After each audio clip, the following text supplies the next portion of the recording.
وقتهای آخر شاهد آن گشتیم که عالم کفر دشمنی خود را نسبت اسلام و مسلمانان آشکار می نماید.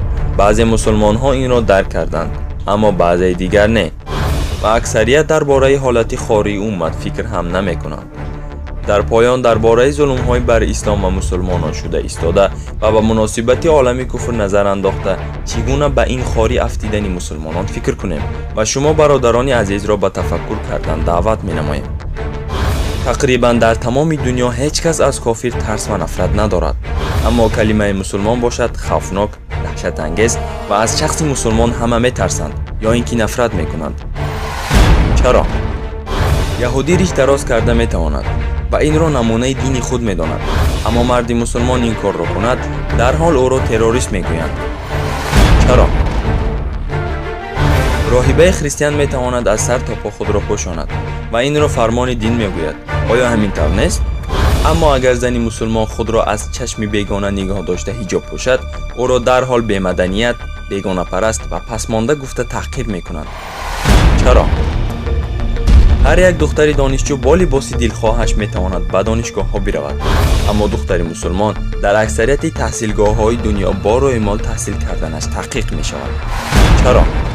اگر یک زنی غربی از خانه نبرآمده به تربیت فرزند خود را ببخشد، او قهرمان می شود و درباره او فیلم ها گرفته می شود. زنی فداکار گفته می شود.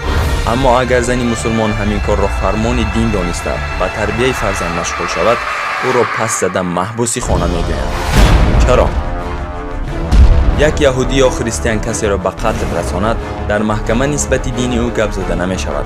اگر مسلمان عمل زیرین را کند، اول دین او ویردی زبان ها می شود. چرا؟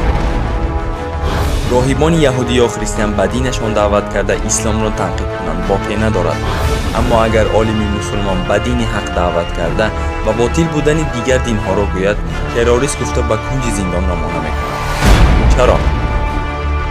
وسایل اخبارات عامه کفر به قدری خواستهشان می توانند اسلام را دینی تروریسم گفته تنقید کنند، اما اگر یک مسلمان در وسایل اخبارات عامه ظلم های کفار را آشکار گپ زند، او را در حال تروریست گفته از دیگران می خواهند تا او را تروریست دانند. چرا؟ کافران در جای خواستهشان مسلمانان را به قتل می رسانند و حتی پیغمبرشان را بی‌ملال مسخره می کنند، اما اگر مسلمانان از پیغمبر خود دفاع کنند، در حال به عالم همچون تروریست نشان داده همه انسانیت را به تروریسم بودن دین مبین اسلام خانه کردن می‌خواهند. چرا؟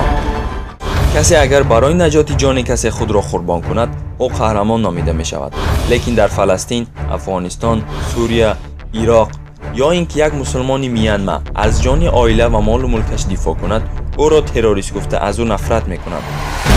چرا؟ هر وقتی که با مشکل روبرو شویم، برای حل او هر گونه راه حل را می‌جوییم، لیکن جواب هر گونه معما در دین مبین اسلام گفته شود، از گوش کردن سخن حق خودداری می‌کنیم. سبب این چیست؟ آیا به دینی که اعتقاد کرده ایمان آورده این تروریسم می‌دانیم؟ چرا؟ یک انسان به صدمه دچار شده ماشین را به درخت زند، در محکمه ماشین نه بلکه راننده عیبدار می‌گردد، اما اگر مسلمان به خطای دست زند یا اینکه در معامله با مردم خطا کند، محکمه اول از دین او گپ میزند. چرا؟ و مثل این سوال‌های چرا بسیار حساب کردن ممکن است. ای مسلمانان فکر کنید، چرا امروز به چنین حالتی پست و خاری قرار داریم؟ چرا؟